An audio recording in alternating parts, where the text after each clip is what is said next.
Well, thank you very much, Rob and Karina, for inviting me to speak, and good afternoon to everybody. Just to say that I'm based in Bristol, UK, and I work as a film composer and conductor, and a large proportion of my work is in scoring natural history films, Bristol being the home of the BBC Natural History Unit, and recently Netflix has established its wildlife office here as well, and of course there are Silverback and many production companies in Bristol. I thought we'd start with a short clip from a film series I've recently scored and which has just launched on Netflix. It's called Chimp Empire, and the clip I'm going to show you comes near the beginning of the first episode and is called Our Closest Relatives. And the only thing that I would say about it is, as people, we're very much eye-led. But what's interesting is if you bring your attention to what's happening in terms of the sound, and there are just three things to listen out for, three foundations of sound, if you like. One is the natural sound of the place, of the animals. The second one is the commentary or the narration, and sometimes dialogue. And the third one is music. And all of these just come into play in a subtle way in this sequence, which kind of introduces the series.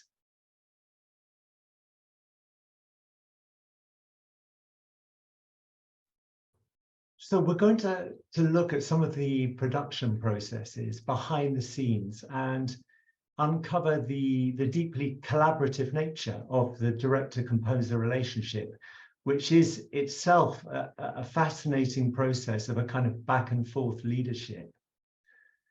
At the score's heart was an innovative idea that became the basis for its composition. This idea also led to the choice of a music team, individuals that I had the privilege to lead through the creative process, from inception to fully realized score. At its core, leadership here meant creating a strong vision for the project sonically and musically, choosing the right people for the various music production tasks, those that combine specialisms with an experienced understanding of the film production process, and being ahead of the curve in terms of fielding production schedule changes. So members of the team are always aware of changes well in advance and able to organize their time within the overall framework, within the overall process in an optimal way. So the series is called Chimp Empire. It's a 4-part natural history series, and it's narrated by Academy Award winner Mahershala Ali and directed by Academy Award winner James Reed. The plot summary. So the largest group of chimpanzees ever discovered have built a complex society deep in the forest of Ngogo, Uganda. But ambition and neighboring rivals threaten to destabilize their empire. So just a little bit about the background context for this. In 2016, I worked with director James Reed on a film called Rise of the Warrior Apes. It was a 90-minute feature for Discovery International. The current series for Netflix, called Chimp Empire, picks up where this left off. Although Chimp Empire is a natural history production, the series has many qualities of a Shakespearean drama, with a narrative that reflects on chimp society, hierarchy, political machinations, leadership, war, and death. Also, the parallels between apes and humans are drawn and reflected upon. So a little bit about the production process for this. So filming took place over 18 months on location in the dense forests of the Ngogo Reserve, Uganda, with quite a large camera crew, accompanied by an anthropologist, John Mitani, who had dedicated 30 years of his life to studying this particular group of chimps. John's role was to advise production on chimp behavior and to okay the narratives of the film. Following filming, post-production consisted of a period of about 2 years and was, for me, about 14 months. Post-production is an intense period of development in which picture, script, commentary, color grade, sound and music are honed into an epic narrative, in this case lasting 3 hours and divided into 4 episode parts. Let's just look at the post-production process. So firstly, picture edit. So in 18 months, hundreds of hours of material, hundreds of hours of rushes were filmed in Ngogo. So these are viewed, they're collated, and then they're edited through a series of editorial stages, first being assembly, then rough cut, then fine cut. And there may be several each of those towards the final picture lock, which was the version that you were seeing in that opening clip. Second one is script development, leading to an evolving spoken narration placed on the developing picture edit. Initially, this was read by James Reed, the director, onto the edits, with the final locked narration read by actor Mahershala Ali, who you heard in the clips there. Sound, utilizing sync effects recorded on location, archive sounds, and Foley. And finally, music. Now, at each of the edit stages or milestones that I mentioned, the cut receives an executive viewing with notes pertaining to some of the above. Invariably, in the earlier stages, executive focus is on script and picture edit. In due course, attention turns to music, sound, and color grade. Responses to notes are then applied by the creative team, and the process gradually moves forward. Now, there's a caveat here. This all sounds very orderly. It is, in reality, an intensely messy creative business. In the intensity of the edit period, messages can be misinterpreted or simply missed altogether. Lines can become crossed. Feedback can seem to be contradictory. Opinions can change. And all this in the context of a rolling series of deadlines. So one vital point comes through here, and that is there is a strong collegial quality to this process. If each creative within their specialism and discipline keeps in mind the entirety of the project, the film as a whole, and works through that lens, the more understanding of change, of editorial heart there is, and ego recedes and has absolutely no place in the process. George Lucas once famously said, sound is 50% of the movie-going experience. And I've always believed audiences are moved and excited by what they hear in my movies, at least as much as by what they see.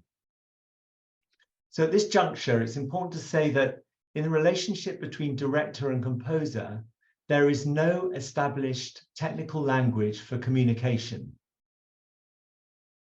99 times out of 100, the director has no musical training or vocabulary.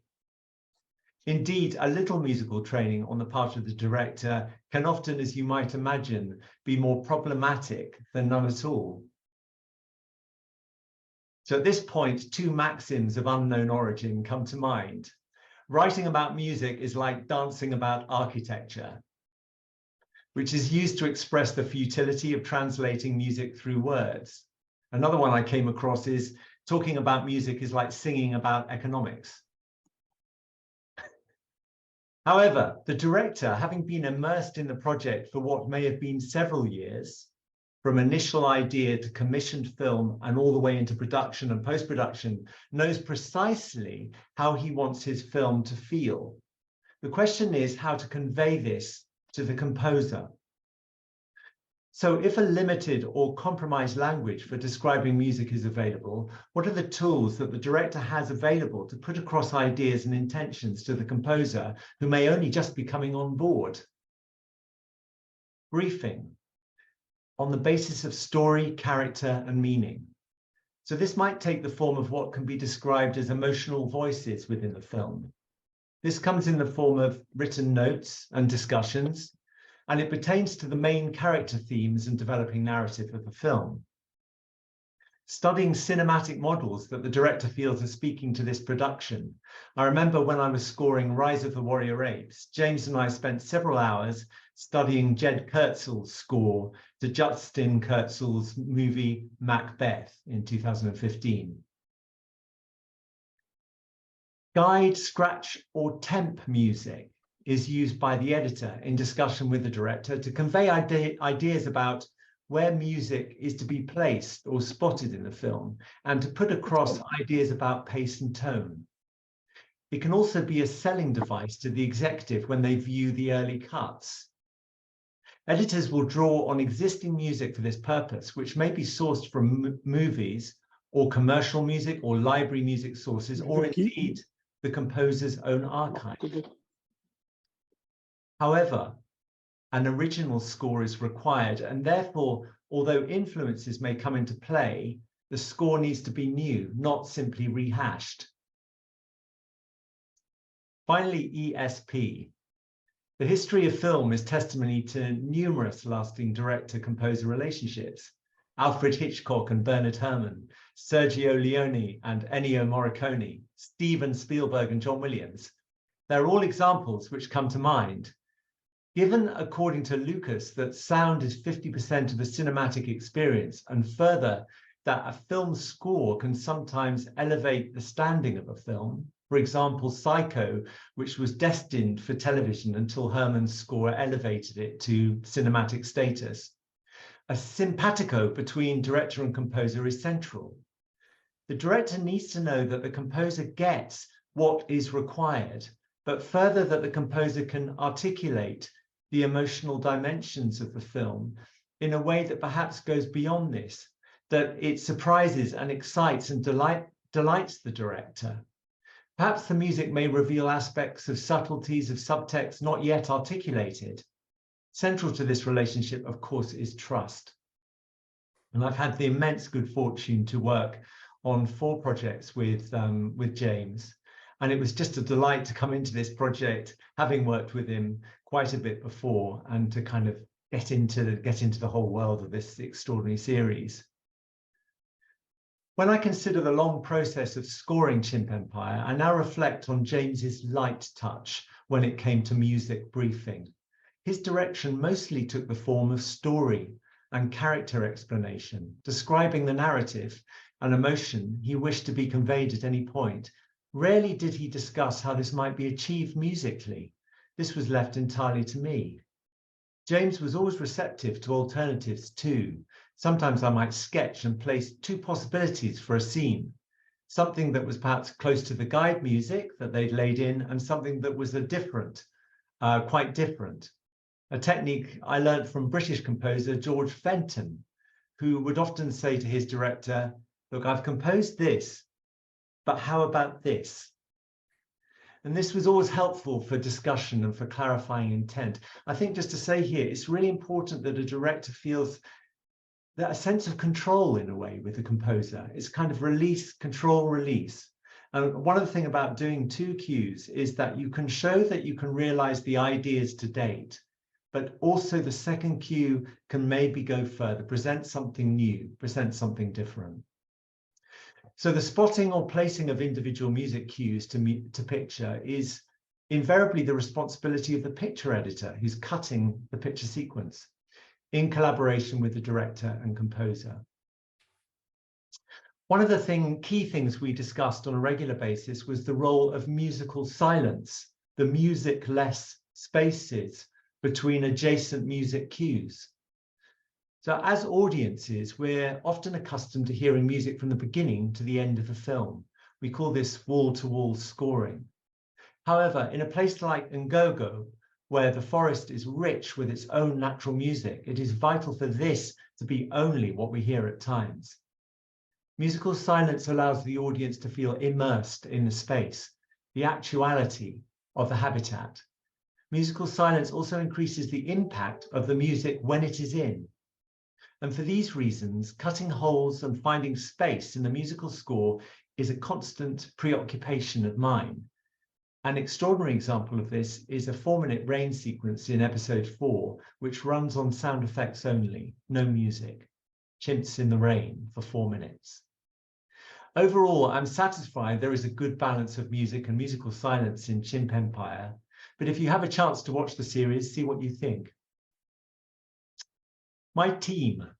The realization and production of a score of this size for 4 films with tight deadlines requires a team of individuals, each with specialist roles.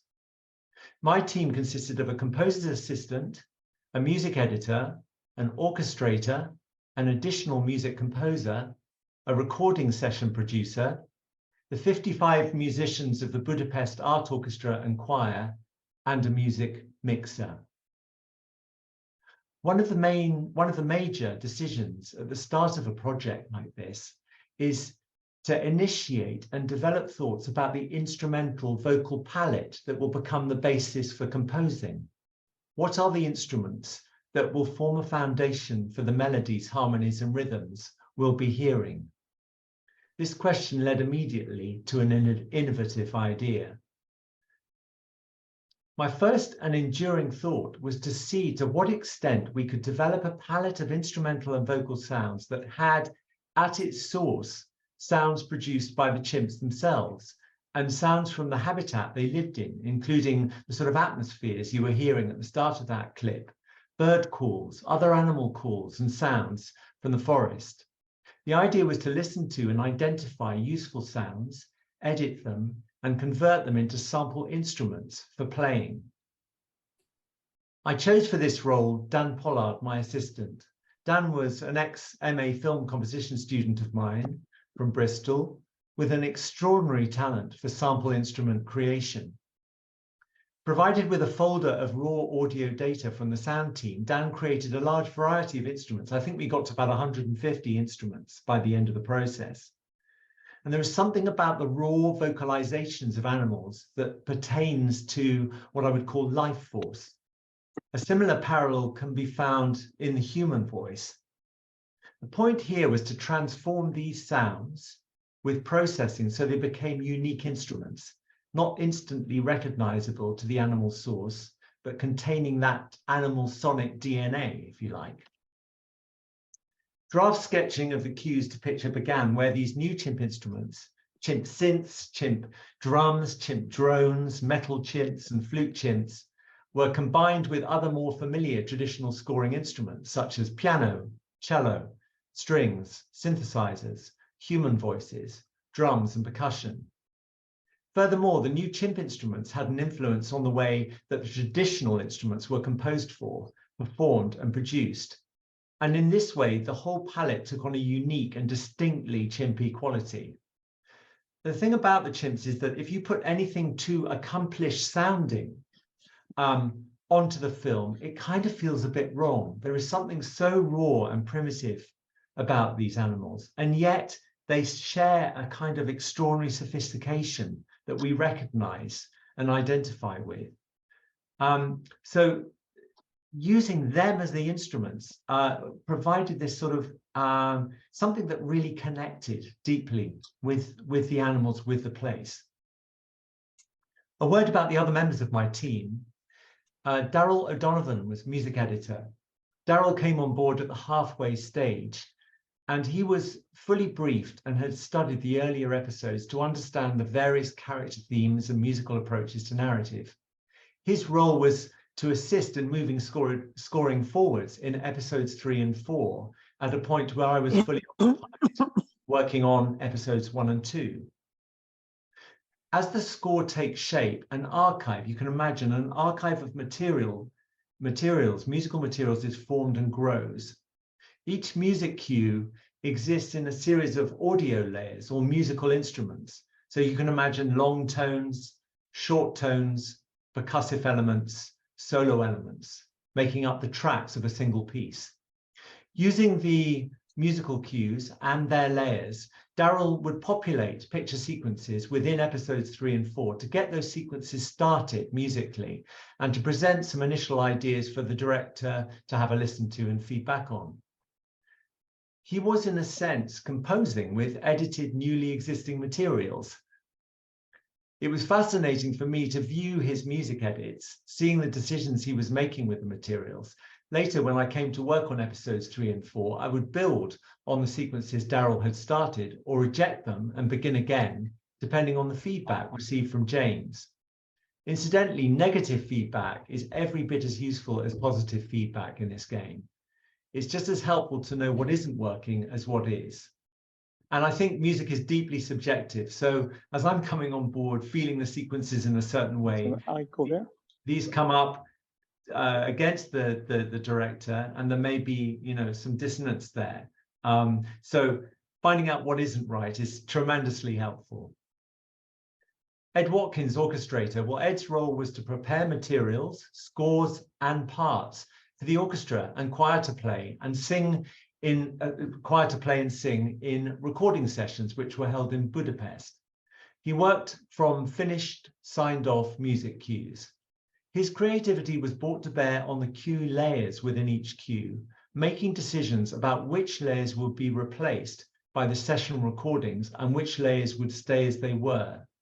So again, Ed's role was both deeply creative and technical, and like Daryl, he enjoyed a certain autonomy in his work. Gene Haas.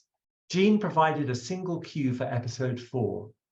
James wanted something that would bring an entirely new dimension or perspective to an extraordinary moment, a key moment in the narrative of episode 4 towards the end. Jean and I worked together on her cues. She was coming in even later and bringing her brilliant creativity to work, but we had to find a way to fit that into what already was a very highly developed picture. So that was an interesting proposition. Miklos Lukács, recording session producer for our sessions with Budapest Art Orchestra and Choir, conducted by Peter Petsik. We had 2 days of sessions with its fabulous ensemble, remotely recording around 60 minutes of material for the series. It is such a rewarding moment working with top session musicians like these, listening to them bringing the score to life in ways that simply cannot be replicated electronically. And finally, Jonathan Scott, music mixer. Music mixing is the final stage of creativity and technical preparation prior to the score being delivered. In the series, there are 125 music cues, each containing many layers of audio, perhaps up to 30 or 40, from a multitude of sources. So we have our chimp samples, our traditional instruments samples, we have live solo instrument recordings, orchestral and choral recordings, and so on. So the mixing process pulls the entire score together sonically to create a consistency of sound across the series, much like the color grade does for the final footage. So that helps to bring in such diverse stuff that's going on and bringing it all together into that same final sort of palette. So conclusion. As a film composer, I'm always looking to find an authentic sound for a score, something that responds directly to the place, characters, and ideas on which the film is based. In this way, one hopes the score will feel fully integrated into the world of the film, and also it will have unique qualities that distinguish it from all other scores. This has perhaps never been stronger than in Chimp Empire, in which the subject of the series literally became instrumental in the creation of the score. Leading the music team gave me such huge pleasure, making a context for these talented individuals to work their magic, each playing a significant, autonomous, creative, and technical role in the pursuit of a musical end. It was deeply rewarding. Any success this score receives is down to the collegial effort of all these players pulling together in an intense spirit of collaboration to make the score for Chimp Empire what it is. Rather than dance about architecture, I would like to finish this talk with another short sequence from episode 1 of the series. This clip shows Christine and her baby and leads into the threat presented by a notable dominant male, Jackson.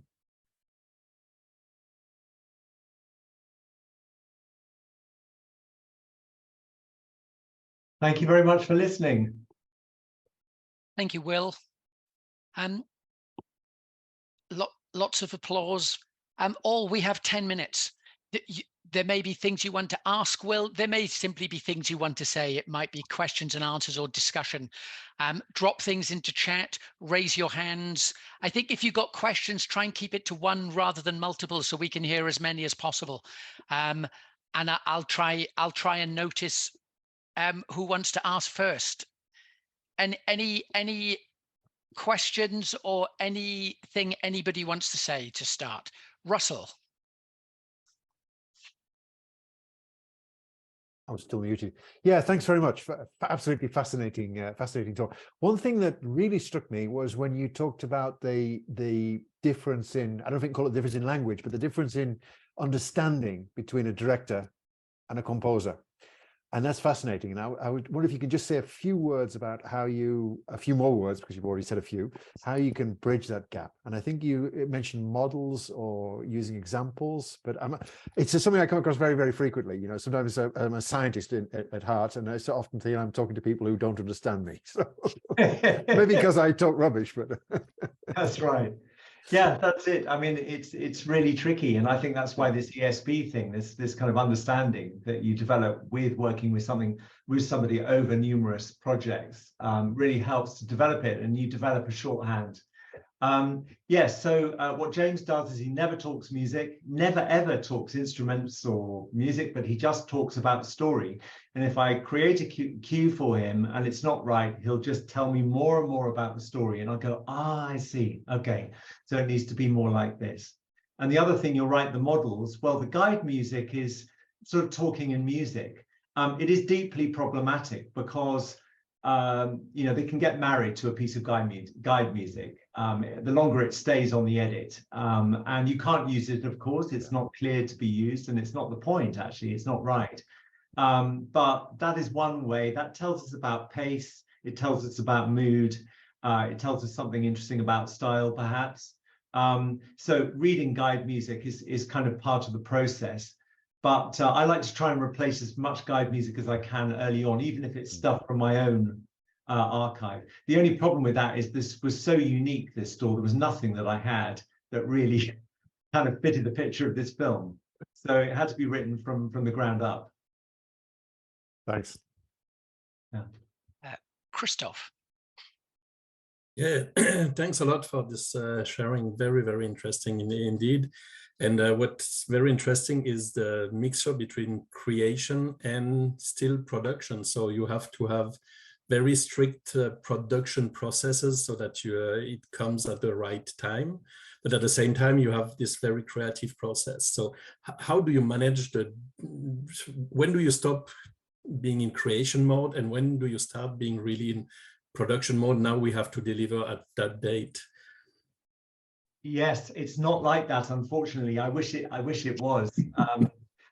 You're a really split personality, left and right brain, and you're dipping in and out of those. And particularly the kind of leading the team was about making sure they had everything they needed to know. They understood the schedule.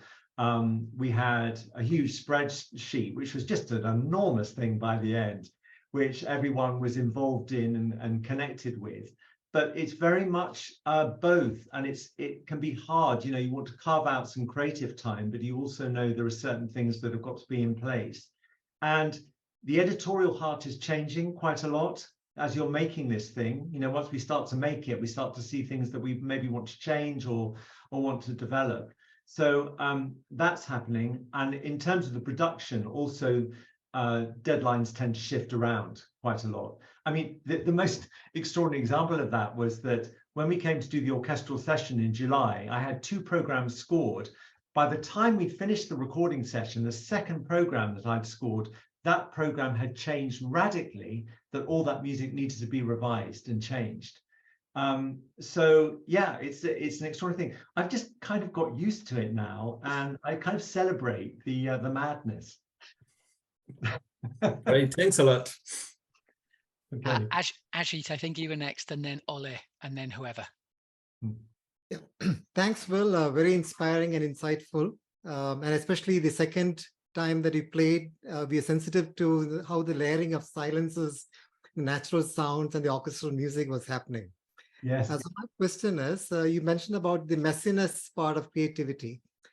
How do you differentiate between a constructive messiness versus the unproductive one? How do you keep control of that? Sorry, how do you keep control of the Constructive messiness versus the non-productive messiness? I mean, messiness is always there in the creative process, but how do you keep control of the... I think I keep control by really getting behind something when it's made. Inevitably, when something is new, it's unfamiliar. And even by dint of being unfamiliar, it can get rejected. So my thing is when you've got something new, is to back it up, to really make it work. And I think in this case, you know, initially it was a question of bringing in these chimp sounds, perhaps into something that was a little bit more conventional. But what was interesting with James was that he started to point out the things that were unconventional about the score and wanted more of that. So I could start to pull away the other things. I think it's difficult. I mean, one is insecure, one is doubtful about anything that you're doing. You're having a shot at something and seeing what it's going to be. But if you get behind it and support it and mean it, then it comes across and you then know whether or not it's going to work.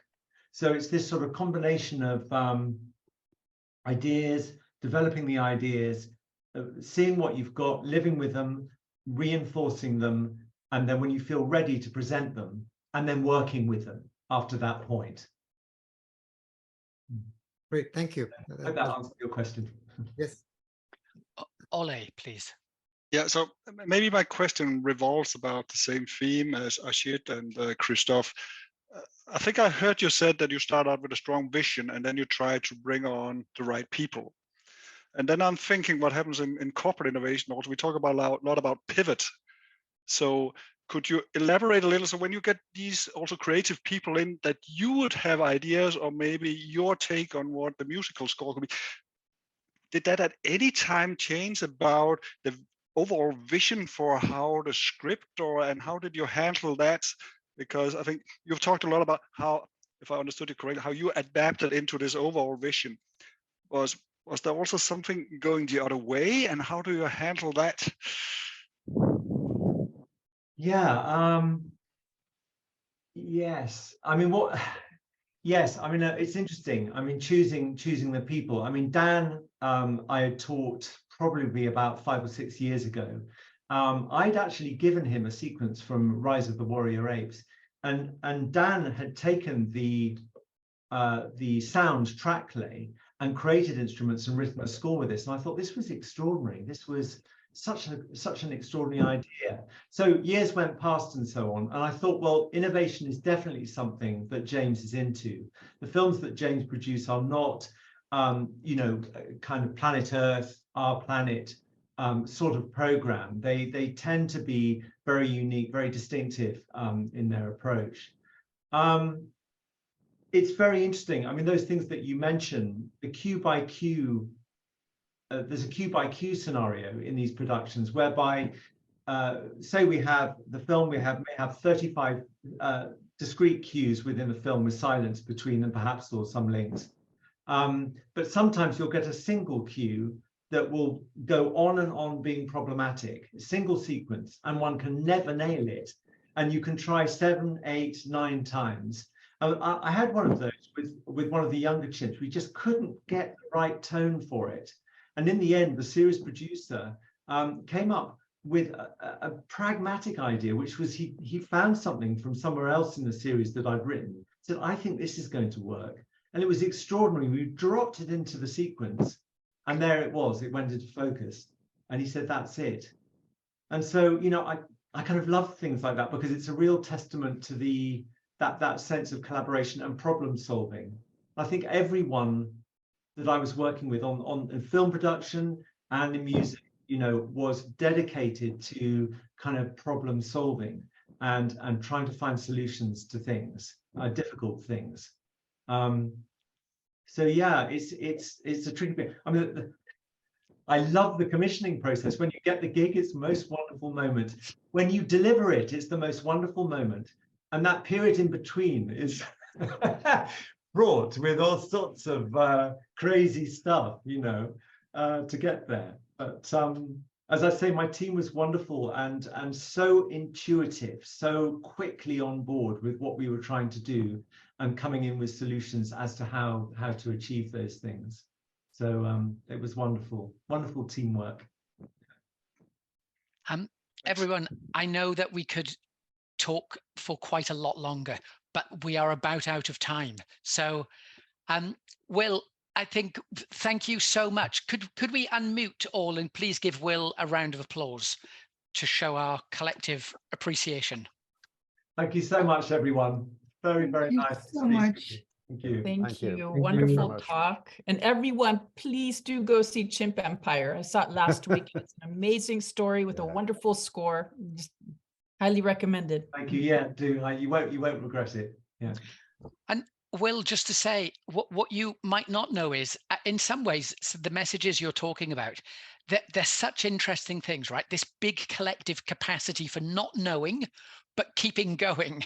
Yes, yes. For tolerating the uncertainties.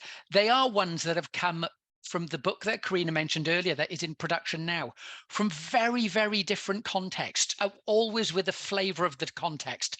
But it seems to be a really strong message that's coming out about innovation leadership. Not much ego, collegial sense, ability to handle a lot of uncertainty collectively. Very, very interesting. I'm acutely conscious of time, or some of you will have to leave. Some of us may stay around for 5 minutes or so, but if you do have to leave, please do. Thank you for joining us. We will edit the recording and we will share it through the Innovation Leadership LinkedIn group. Thank you all again. Karina, anything you want to say to wrap up? I know there's still some questions, so there may be some follow-up if you're open to that, William. I think Brian had a question, or maybe, I don't know if he's still here. But again, a big thank you and for this very inspirational talk and providing us with a very unique view of innovation leadership through your art and science of composition. So thank you again. And thanks to everyone for joining us in this talk and call, and we hope to see you soon, either live at the ISPIM conference or online for our next call in July. Thank you, everyone.